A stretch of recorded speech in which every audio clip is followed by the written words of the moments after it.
Olá, irmãos e irmãs, que bom que Deus está nos proporcionando mais um dia para estarmos reunidos e agora em classe, de escola dominical. Nós não queremos deixar de estar meditando na Palavra de Deus juntos e Deus nos concede essa oportunidade de usarmos o YouTube para nos reunirmos. Hoje nós vamos estar estudando sobre esse momento que nós estamos vivendo. E o nosso tema vai ser escatologia versus coronavírus. Vamos estar meditando sobre isso, esse momento que nós estamos vivendo agora. O texto que nós vamos estar estudando está em Lucas, capítulo 21. Nós vamos estar lendo os versículos de 5 a 19 e depois de 25 a 28. Eu não vou fazer a leitura desse texto, porque é grande agora, mas à medida que nós formos dando o estudo, nós vamos estar lendo os versículos pertinentes ao que nós estivermos falando, tá certo? Então abra sua Bíblia, Lucas 21, a partir do versículo 5. Vamos orar primeiro. Senhor nosso Deus e Pai, nós te louvamos e te agradecemos, porque estamos diante de Ti, Senhor, porque sabemos que Tu estás conosco em todos os momentos da nossa vida.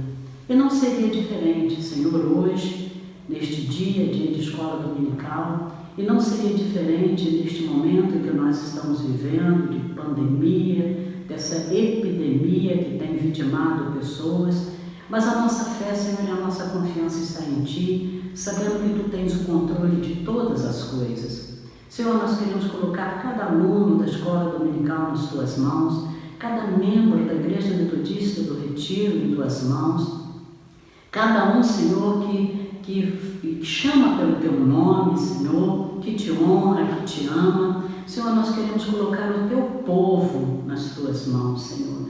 Pai, esteja nos abençoando, Pai, esteja provendo as necessidades dos nossos irmãos, das nossas irmãs.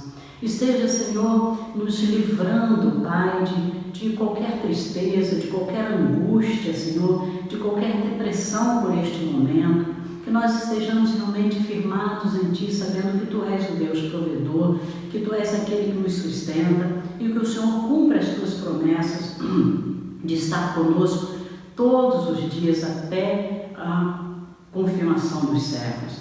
Pai, toma os nossos pastores em Tuas mãos, dá a eles sabedoria, Senhor, para que eles possam, meu Pai, entender o momento que a igreja está passando e, Senhor, que eles recebam de Ti uma orientação para conduzir o Teu povo neste momento. Pai, em nome de Jesus, não deixe, Senhor, que o Teu povo tenha falta de nada, Senhor, nem de mantimento, nem de alegria, nem da unção do Teu Espírito. Agora, Senhor, que vamos meditar na Tua palavra, que a Tua graça, que a Tua unção venha sobre nós. É assim que nós oramos em nome de Jesus. Amém. Muito bem.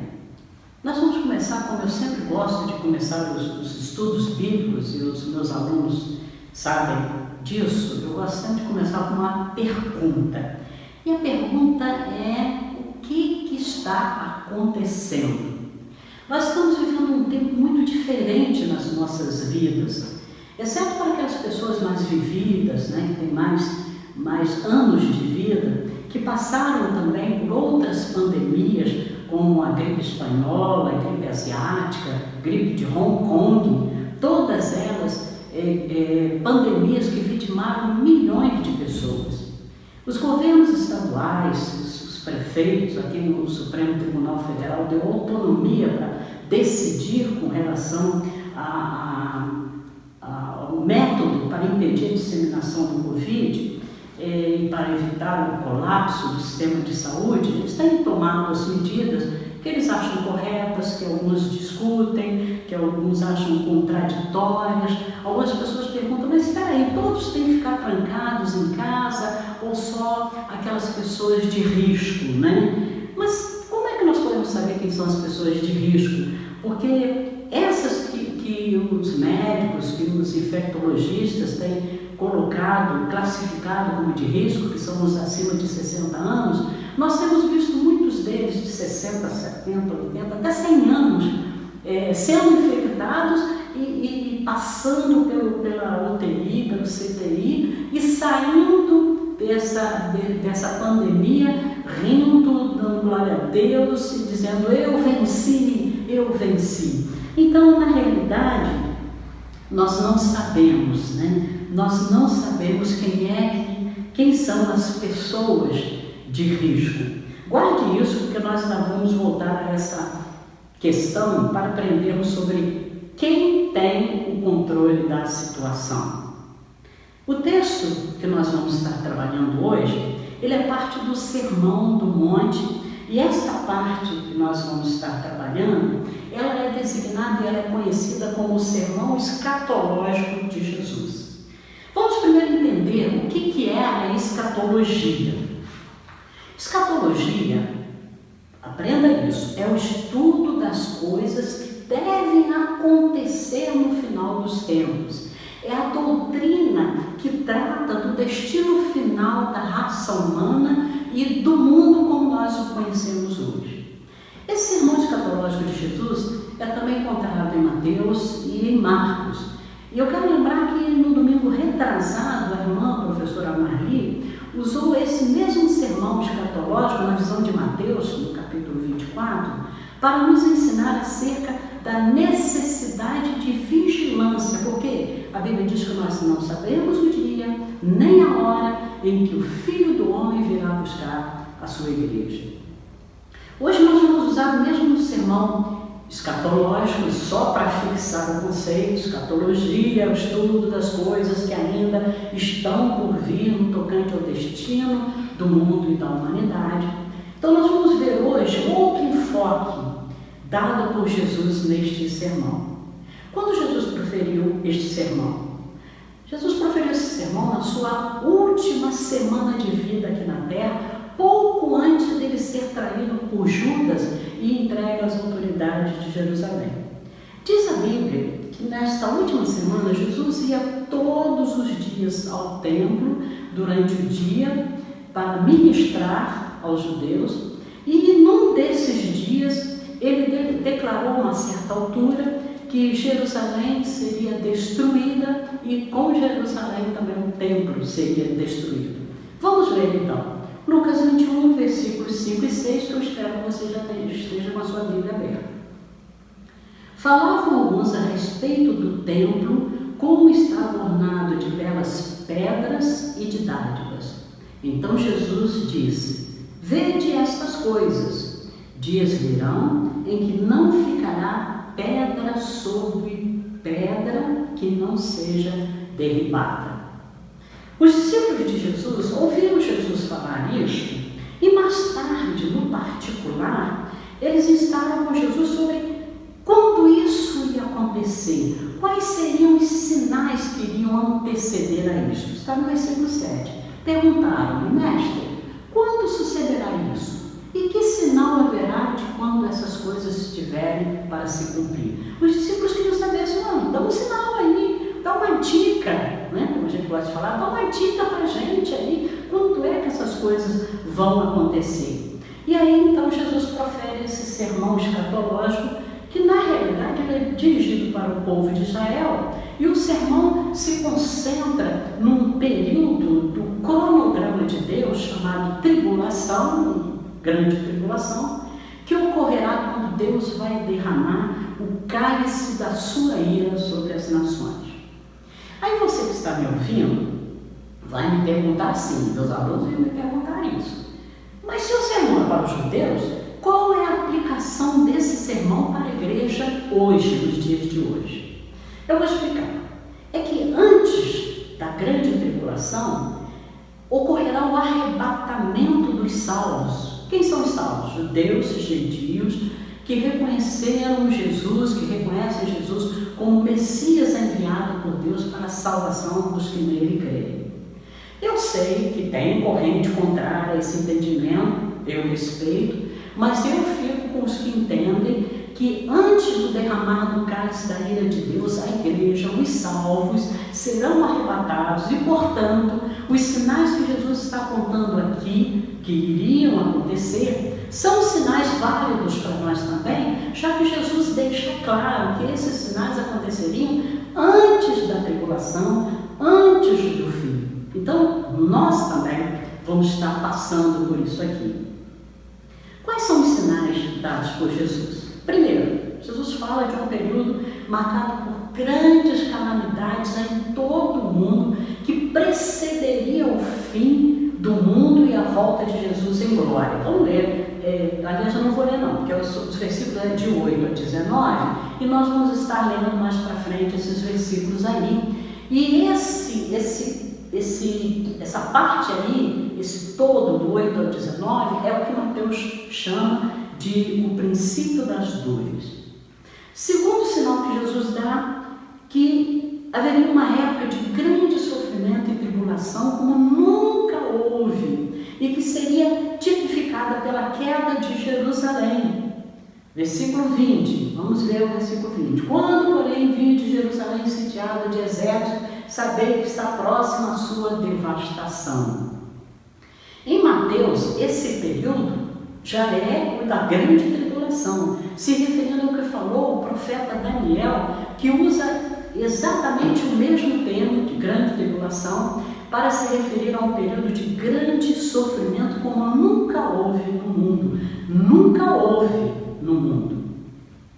Você está achando que já estamos passando pelo grande sofrimento? Não, ainda vem coisa pior aí. Terceiro sinal, esse período de grande sofrimento antecederia imediatamente a vinda de Jesus Cristo. É o que está nos versículos 25 a 28. Haverá sinais no sol, na lua e nas estrelas, sobre a terra, angústia entre as nações em perplexidade por causa do bramido do mar e das ondas. Haverá homens que desmaiarão de terror e pela expectativa das coisas que sobrevirão ao mundo, pois os poderes dos céus serão abalados. Então se verá o Filho do Homem vindo nas nuvens com poder e grande glória. Tá? Então nós estamos vendo Jesus explicando aqui, dando isso como um terceiro sinal. E o quarto são essas exortações que a nossa irmã Marli deu no domingo retrasado sobre a vigilância. E Jesus nos diz isso aqui nos versículos de 29 a 36, quando ele fala da parábola da figueira, e ao final ele diz, no versículo 26, vigiai-vos a todo tempo, orando, para que possais escapar de todas essas coisas que têm de suceder e estar em pé na presença do Filho do Homem. Nós vamos nos focar aqui no nosso estudo apenas nos versículos de 7 a 19, depois vamos mais um pouquinho lá para frente, mas para fazermos as nossas considerações. A primeira consideração a fazer aqui é que o período em que os sinais apontados por Jesus compreenderiam o espaço entre a sua vinda, a sua primeira vinda como homem, para sofrer humilhação, nos representar na sua morte na cruz, seu sepultamento, sua ressurreição e a sua segunda volta na terra em glória, para redimir Israel, para julgar os ímpios, para dar início ao período final, início à eternidade, ao novo céu e à nova terra que a gente lê lá em Apocalipse. Então, nós não estamos falando aqui no arrebatamento, nós não estamos falando no período do seu aparecimento nas nuvens, quando ele não vai pisar nesta terra para arrebatar a igreja, porque esse período não está aqui falando e compreendido aqui. É só o período da primeira vinda até a sua segunda vinda. A primeira vinda que aconteceu, a segunda vinda, que é o que se está esperando, mas quando ele virá em glória para salvar e redimir Israel das nações que estarão pelejando contra ela. Muito bem. Isso aí está nos versículos de 8 a 19. Nós, para ganharmos tempo, não vamos ler, nós vamos estar batendo neles aí. Aí você deve estar perguntando assim, tá, e que período é esse então que a igreja está vivendo? Né? Esse agora que a igreja está vivendo. Vamos ver à luz desse texto lido, que período é esse aí? Jesus diz que seria um período marcado por alguns acontecimentos. Entendamos então. Segundo Jesus, nesse período, que vai da sua primeira vinda, da sua volta em glória. 7 acontecimentos apontariam para a proximidade da sua vinda. Os discípulos pediram o sinal, ele está dando, e nós falaremos muito rapidamente sobre esses acontecimentos, e eu digo por quê. Primeiro acontecimento, versículo 8. Respondeu ele: vede que não sejais enganados, porque muitos virão em meu nome dizendo, sou eu. E também, chegou a hora, não os sigais. Jesus começa apontando os sinais com falsos profetas e falsos cristos que surgiriam. E realmente muitos já apareceram, e outros ainda vão aparecer como falsos profetas, como a gente vê os que apareceram nas cartas do apóstolo Paulo, quando ele alerta as igrejas que ele havia fundado sobre a presença desses falsos mestres, falsos profetas, que se misturaram aos crentes das igrejas, ensinando heresias para eles. Mas especialmente em Apocalipse 6, versículos 1 e 2, abra lá para você ver, nós vemos um aparecimento do cavaleiro do cavalo branco, quando o primeiro selo é aberto. 6, 1 e 2. Vi quando o cordeiro abriu um dos 7 selos e ouvi um dos 4 seres viventes dizendo, como se fosse voz de trovão, vem! Vi então, e eis um cavalo branco e o seu cavaleiro com um arco, e foi-lhe dada uma coroa, e ele saiu vencendo e para vencer. É interessante isso aí, porque aqui nós estamos vendo o aparecimento do cavaleiro do cavalo branco quando o primeiro selo é aberto. Muitos pensam que esse cavaleiro é Cristo, porque ele vem num cavalo branco e branco é símbolo de pureza, Mas na realidade não é Cristo. Cristo é o cordeiro que abre o selo. Viram aí? Leia de novo o Apocalipse 6:1. Cristo é o cordeiro que abre esse selo. E aparece esse cavaleiro com um arco sem flecha. Então é uma pessoa que virá em tese para trazer paz. Em tese para trazer paz. Mas na realidade esse abrir de selos já é o início das tribulações. Então esse cavaleiro é o falso Cristo que enganará os judeus. Então Jesus adverte os seus discípulos dizendo para eles, não os sigais, não os sigais. O segundo acontecimento que Jesus fala aqui são guerras, rumores de guerras, está no versículo 9. Quando ouvirdes falar de guerras e revoluções, não vos assusteis. É interessante saber que quando Jesus disse essas palavras, o mundo estava vivendo a Pax Romana, Pax com um X mesmo no final. Era assim que eles falavam. Por quê? Porque os romanos haviam dominado o mundo conhecido na época e eles haviam imposto uma paz superficial, proibindo guerra entre as nações dominadas por eles, que eram todas as nações que existiam naquela época. Roma era um império, dominou um monte de nações e proibiu essas nações de guerrearem entre eles. Então o mundo vivia em relativa paz. Quando Jesus disse aos seus discípulos que eles iriam ouvir falar de guerras e rumores de guerras, e que uma nação se levantaria contra outra nação e assim por diante. E de fato, mais ou menos 40 ou 50 anos depois dessas palavras de Jesus, começaram a surgir revoltas dentro do Império Romano. Depois veio a invasão dos bárbaros. Dos 10 imperadores que surgiram após essas palavras de Jesus, praticamente todos eles tiveram que enfrentar guerras e revoluções debaixo do seu domínio, e a partir daí a humanidade nunca mais parou de ter guerras em sua história. No verso 9, Jesus fala também de revoluções, ele fala guerras e revoluções, que são essas lutas levantadas dentro do próprio país para derrubar governos. E não é isso que nós estamos vendo ao longo da história? Como é que Jesus predisse tudo isso vivendo a Pax Romana que ele vivia naquela época? Que ele era o Filho de Deus e ele sabia as coisas que iriam acontecer. Terceiro acontecimento, eu vou juntar tudo porque estão todos aqui no mesmo versículo, que é o versículo 11. Jesus fala de grandes terremotos, epidemias, fome, coisas espantosas, grandes sinais dos céus. Vamos ler? Haverá grandes terremotos, epidemias e fome em vários lugares, coisas espantosas e também grandes sinais nos céus. Não sei se vocês sabem, mas por ano acontecem, em média, de 700 a 800 terremotos por todo o mundo.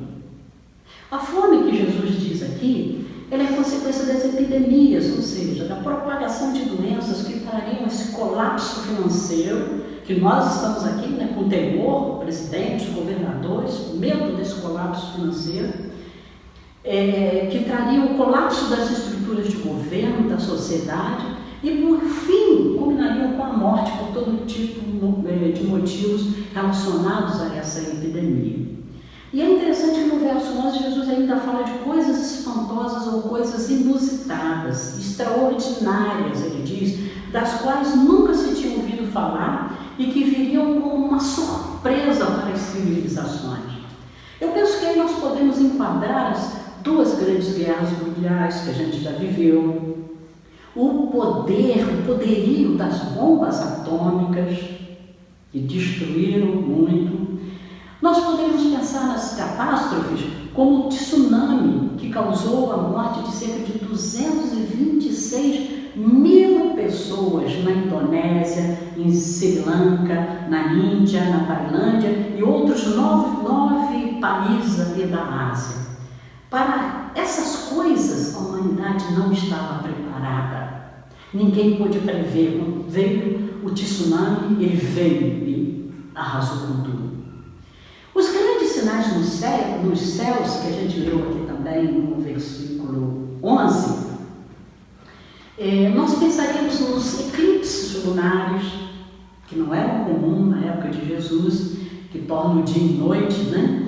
Nas luas de sangue, como nós tivemos agora em 2014, 2015, nós tivemos 4 luas de sangue, onde a lua fica vermelha, completamente tomada, e elas são chamadas de luas de sangue. Nós tivemos em 2014, primeiro na Páscoa, depois nos tabernáculos, na festa dos tabernáculos, em 2015 de novo na Páscoa, de novo na festa dos tabernáculos, 4 luas de sangue.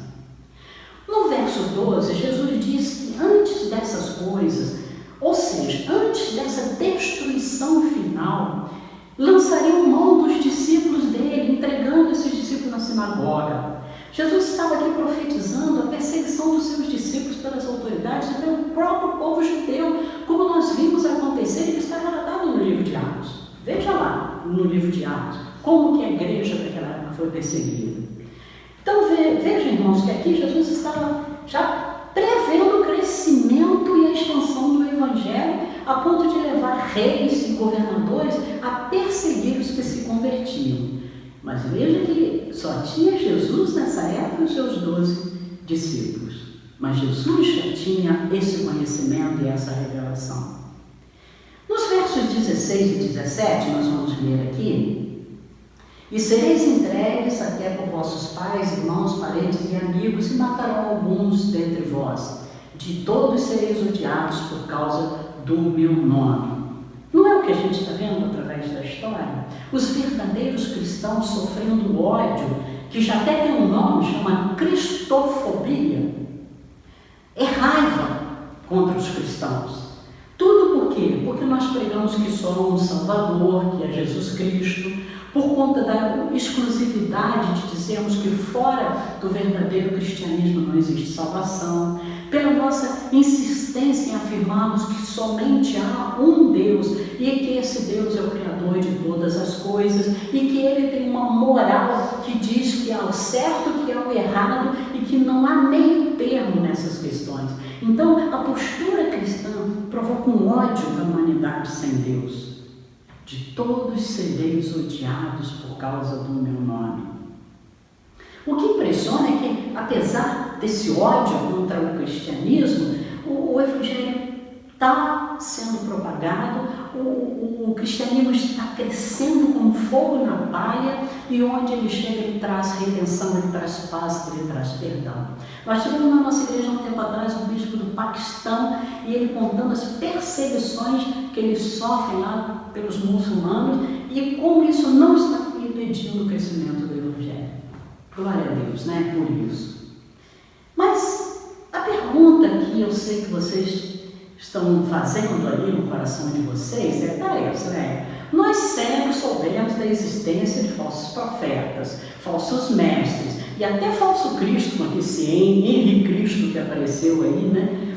Guerras, revoluções, terremotos, epidemias, fome, mortes, coisas espantosas que nunca imaginávamos que aconteceria. Nós já vimos tudo isso acontecer e, no entanto, Jesus ainda não voltou em glória como prometeu. Então, eu vou dizer duas coisas para vocês. Primeiro, todos esses sinais e acontecimentos, eles vão se intensificar e aumentar à medida que estiver se aproximando a volta de Jesus. Vai ser muito mais do que a gente tem visto, muito mais intenso. Segundo, Jesus disse no verso 9 uma coisa muito interessante que me chamou a atenção quando eu estava preparando esse estudo. Ele diz assim: quando ouvis falar de guerra e revoluções, não vos assusteis, pois é necessário, olha, que primeiro aconteçam essas coisas, mas o fim não será logo. Interessante isso, né?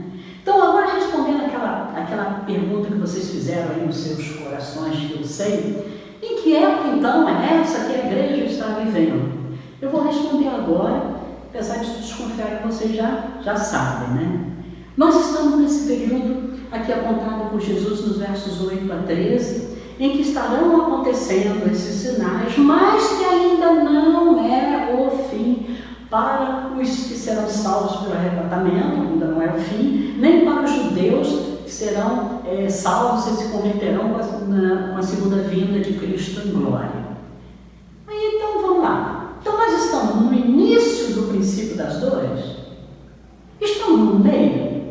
Não. Estamos no fim? Não sabemos.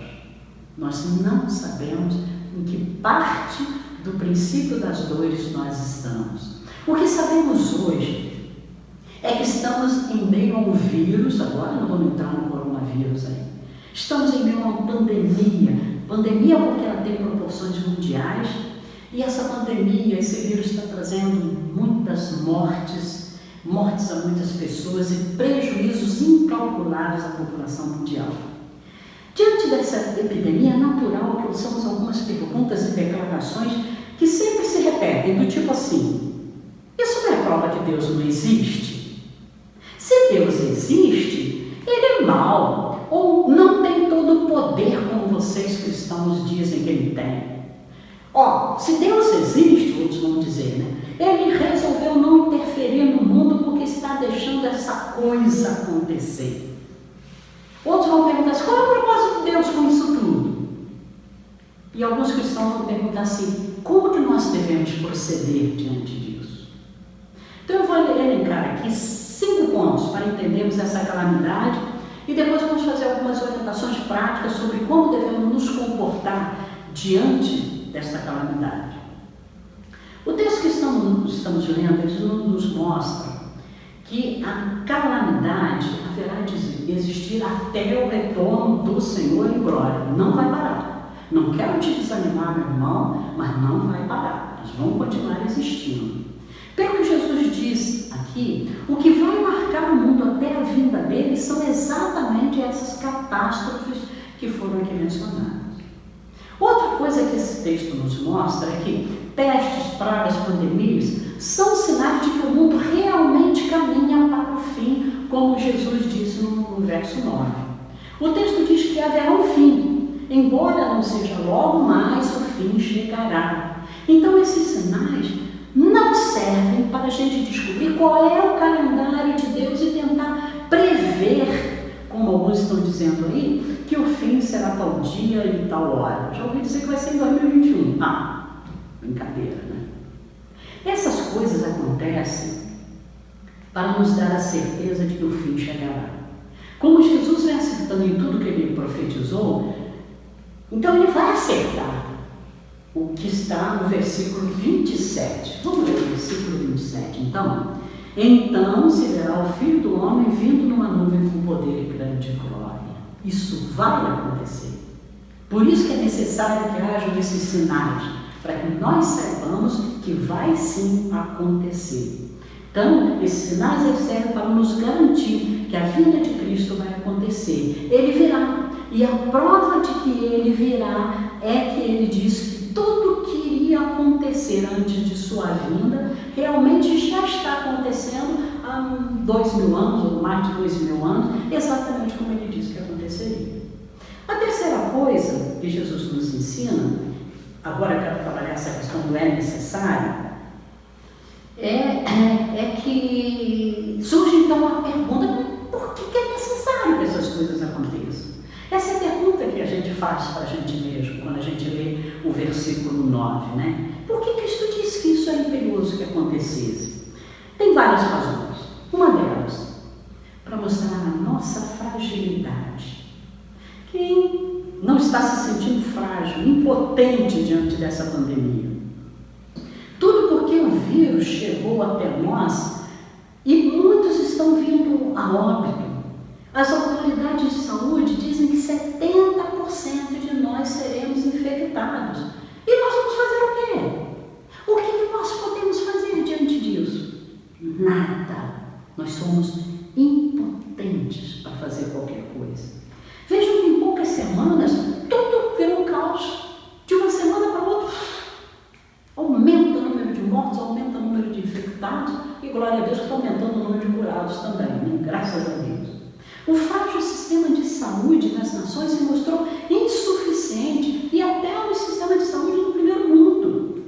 A economia dos países todos está insustentável. Todos os presidentes, primeiros ministros, governadores estão de cabelo em pé. Um único vírus desestabilizou todo o sistema, tudo para mostrar que a nossa fragilidade, para mostrar o quanto somos dependentes de Deus. É necessário que essas coisas aconteçam para a gente chegar neste ponto. Precisa acontecer sim guerras, morte, pestilência, perseguição, mas para que tudo isso serve, a resposta é, primeiro, para mostrar o quanto nós somos frágeis. Segundo, para mostrar o quanto nós dependemos de Deus. Terceiro, para quebrar a arrogância do homem. Eu não quero quebra assim. Olha o versículo 25 aí e 26. Vamos ler? Haverá sinais no sol, na lua e nas estrelas, sobre a terra angústia entre as nações em perplexidade por causa do bramido do mar e das ondas. Haverá homens que desmaiarão de terror e pela expectativa das coisas que sobrevirão no mundo, pois os poderes dos céus serão abalados. Não é só homem não, tá? As mulheres também vão desmaiar de terror, porque os poderes dos céus serão abalados. Esse é o efeito que Jesus disse que provocará no coração do homem. É por isso que essas coisas devem acontecer, para incutir temor, para quebrar a arrogância humana, para mostrar ao homem que ele não é autossuficiente, para mostrar que ele não tem o controle do seu destino. Nós precisamos entender isso, para mostrar que há um Deus acima da gente. Tudo isso deve acontecer, é necessário que aconteça, porque essas coisas estão nos preparando para a vinda do Senhor Jesus, ou no arrebatamento, ou quando Ele vier em glória. Enquanto para o mundo, para os ímpios, tudo que está acontecendo é motivo de desmaio, de terror, de medo, nós olhamos para isso tudo, levantamos a cabeça, nos alegramos e exultamos, porque sabemos que a nossa redenção se aproxima. Nosso olhar tem de ser diferente diante dessas tragédias. Então, já falando por fim, quais as atitudes que nós devemos ter diante da tragédia que nós estamos vivendo? Algumas coisas que nós precisamos ponderar. Primeiro, não julgue a Deus. Nós não sabemos o que Deus está fazendo. Não diga que isso é injusto, esse tipo de coisa pode acontecer, ou que Deus não é bom, ou que Deus é mau, ou que Deus não é sensível ao sofrimento humano. Nós não conhecemos os desígnios de Deus, nem seus pensamentos. Leia lá Isaías 40, versículo 28, que diz que não se pode esquadrinhar o seu pensamento. Tudo que acontece faz parte de um grande plano de Deus, com desdobramentos que vão muito além da nossa imaginação, muito além da nossa compreensão. A vida de cada um de nós, meus irmãos, minhas irmãs, ela é entrelaçada à vida de outras pessoas. E isto que está está nos parecendo um caos, na verdade faz parte de uma costura, de um bordado que Deus está tecendo desde a fundação do mundo e Ele executa com sabedoria e precisão. Então não julgue a Deus, mesmo que você seja tocado, infectado por essa epidemia, tocado por essa calamidade. Segundo, não julgue as vítimas. Nós somos muito pródigos em fazer isso, né? Ah, pecou! Aqueles que ficaram infectados ou morreram não deve ser motivo de nosso julgamento. A nossa tendência é isso, achar que os que foram ou serão vitimados fizeram por merecer, que é castigo de Deus, Deus que sabe do pecado oculto da pessoa. É verdade que as calamidades são fruto do pecado humano desde o Éden. Mas o fato de alguém ser vitimado numa epidemia dessas não quer dizer que ela está pagando por um pecado particular. Porque quando acontece uma coisa como esta, ela atinge justos e injustos. Quem é crente e quem não é, quem está andando nos caminhos de Deus e quem não está. É a palavra de Deus que diz isso. Jesus disse, né, que o sol brilharia sobre justos e injustos, assim como a chuva cairia sobre justos e injustos. Deus não prometeu nos livrar das tragédias, então não vamos julgar os que forem vitimados por isso e nem os países que também estão sofrendo com essa pandemia, estão tendo um caos na sua economia e onde até a situação está sendo muito pior do que cá entre nós. Terceiro, sejamos compassivos com as pessoas que foram alcançadas pelo vírus e pelos países atingidos. Vamos ser compassivos. Nós devemos orar, sim, devemos orar pelas pessoas, ajudar no que pudermos com os nossos recursos e cooperar com as autoridades, aceitando essas medidas que estão sendo determinadas para conter o avanço desse mal. Isso é compaixão que a palavra de Deus manda que tenhamos para com os que sofrem. Quarto lugar, é o momento de refletirmos sobre o pecado e as consequências do pecado. O momento é para uma profunda sondagem da alma e do nosso coração. Não porque nós sejamos responsáveis diretos pelo que está acontecendo, mas porque nós somos parte da raça humana que está sendo vitimada pela consequência do próprio pecado. Então o momento é para falarmos para Deus que compreendemos, que sabemos, que aceitamos quão profundamente o pecado afetou a raça humana e por essa razão queremos que Ele nos ajude a viver uma vida santa, uma vida digna, uma vida sem pecado. Quinto ponto, vamos fazer o que Jesus disse no verso 9. Não vos assusteis, não entre em pânico, não fique com receio, porque o risco que corremos numa situação como esta é exatamente essa histeria coletiva.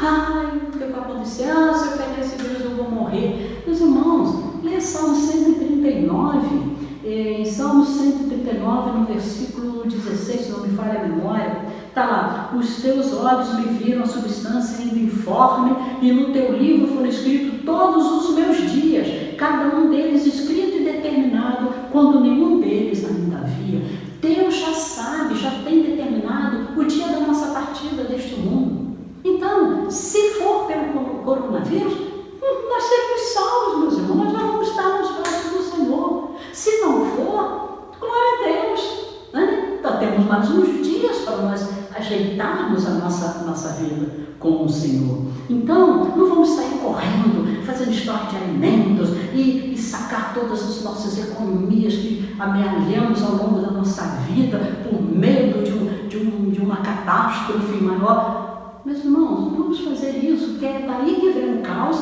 é daí que vem o estouro da boiada. Vamos agir debaixo das devidas proporções, lembrando de que Deus é que tem o controle de todas as coisas. No verso 18, ainda de Lucas 21, e eu já estou terminando, já estou indo para o final, verso 18 diz: contudo, não se perderá um só fio de cabelo da vossa cabeça. Olha que maravilha! Então esse verso diz que Deus tem tudo sob controle, porque até os cabelos da nossa cabeça, eu não sei o de vocês, o meu cai muito, eles só caem com a devida permissão de Deus. Por isso nós não temos que ter medo, não vamos nos assustar, porque nossa vida, nós que somos servos de Deus, que amamos o Senhor, Ele tem o controle da nossa vida. Ele tem o controle da vida de todos, mas especialmente dos seus amados, para preservar e para guardar. Sexto, por fim, nós podemos confiar que todas as coisas cooperam para o bem daqueles que amam a Deus. Mas peraí, ali também já é demais. De que maneira, então, esse Covid-19 cooperaria para o nosso bem? Eu vou contar alguns benefícios que esse coronavírus tem trazido para nós. Então, primeiro, nós cristãos evangélicos passamos a valorizar o culto presencial. Está todo mundo doido que sacaram para voltar para a igreja, para louvar em conjunto, né? Cantarmos juntos, darmos as mãos, nos abraçarmos. Segundo, a nossa fé está sendo testada para nós mesmos sabermos se a nossa fé é robusta, se nós realmente confiamos em Deus. Presta atenção se não está acontecendo isso com você. Terceiro, nós estamos sendo fortalecidos na nossa dependência de Deus. A gente agora está vendo cada dia o seu dia, cada dia o seu mal. Hein? Glória a Deus por isso que está acontecendo. Esse bem que está cooperando, né? É isso aí que está cooperando para o nosso bem. E quarto, o que Deus espera de nós neste momento? Vejam, meus irmãos, nos versículos 14 e 15, diz assim: assentai, pois, em vosso coração, de não vos preocupados com o que haveis de responder, porque eu vos darei boca e sabedoria que não poderão resistir, nem contradizer todos quantos se vos opuserem. Jesus está dizendo que, em meio a tudo isso, a igreja precisa continuar a sua caminhada. A igreja precisa continuar a pregar o Evangelho. Isso que Jesus espera de nós. Jesus está aqui entendendo que, em meio a essa calamidade, a igreja continua o seu trabalho de anúncio do Evangelho, de serviço às pessoas que estão em necessidade. E a palavra de Deus diz que Deus vai nos dar sabedoria, palavra de sabedoria. Para quê? Para que tenhamos resposta, para que ofereçamos consolo, para transmitirmos esperança para uma sociedade que está desesperada, uma sociedade perdida. Essa é a grande oportunidade nossa. Quando você estiver numa fila de banco, que às vezes a gente precisa de banco, no supermercado, numa farmácia, e agora a gente não pode entrar, tem que esperar, né, tal, daquela fila, não faça como os ímpios, não faça como as pessoas que não têm Deus, que ficam, ai, que coisa horrível, ai, eu estou desesperado, ai, eu estou com medo. Não, meus irmãos, leva uma palavra de encorajamento a essa pessoa, diz que isso vai passar, porque todas as coisas estão debaixo do controle de Deus. É o momento que nós temos de anunciar o Evangelho. É o momento, meus irmãos, que nós temos de encher a nossa cabeça com coisas boas, positivas. Vamos parar de ver no noticiário que só fala de caixões, de morte, quantos morreram, quantos estão infectados. Vamos pensar em quantos sobreviveram, em quantos conseguiram sair, passar pela epidemia e sair e ser curados. Vamos nos encher disso, vamos nos encher de Deus para que nós possamos ajudar as pessoas que estão em desespero. Já tem muita gente em desespero, mas nós não, nós somos o povo de Deus. E para concluir, Jesus disse no versículo 19 que nós temos de perseverar firmes na fé, confiantes no nosso Deus que controla todas as coisas. Vigiai. Aí a lição que a Marli deu para nós foi muito boa, brilhantemente ministrada. Vigiai, porque vocês não sabem nem o dia e nem a hora. Vamos confiar no Senhor. Oração final, terminando esse nosso estudo. Pai querido, muito obrigado, porque o Senhor tem nos dado a oportunidade de, no meio deste confinamento, estarmos meditando na Tua Palavra, estarmos orando mais, estarmos buscando mais a Tua face. Senhor, que cada membro desta igreja, cada aluno da escola dominical, que as nossas crianças, que os nossos idosos, Pai, que os casais, Pai, que haja uma paz, que haja uma harmonia, que haja uma plena confiança em Ti, Senhor. Que o Senhor seja realmente o nosso norte, que nós possamos dirigir as nossas vidas de acordo com a Tua vontade. Abençoa, Senhor, a Tua igreja, abençoa os nossos pastores, Senhor, abençoa o nosso bispo, Senhor, os nossos bispos, Pai, que haja um temor, Senhor, no coração desses homens que o Senhor colocou à frente do rebanho, para que eles exerçam o ministério que o Senhor lhes confiou com sabedoria e com temor e tremor, Senhor. E a nós, teu povo, nos ensine, Senhor, a sermos obedientes à tua palavra e obedientes às autoridades, Senhor, como governadores, prefeitos, presidente da República, mas também as nossas autoridades eclesiásticas, os filhos, as autoridades que os pais têm sobre eles. Senhor, em nome de Jesus, nos ajude, Senhor, que esse momento seja um momento de crescimento e que, ao encerrar tudo isto, Senhor, eu sei, estou esperando o grande avivamento que virá sobre a tua igreja, Senhor.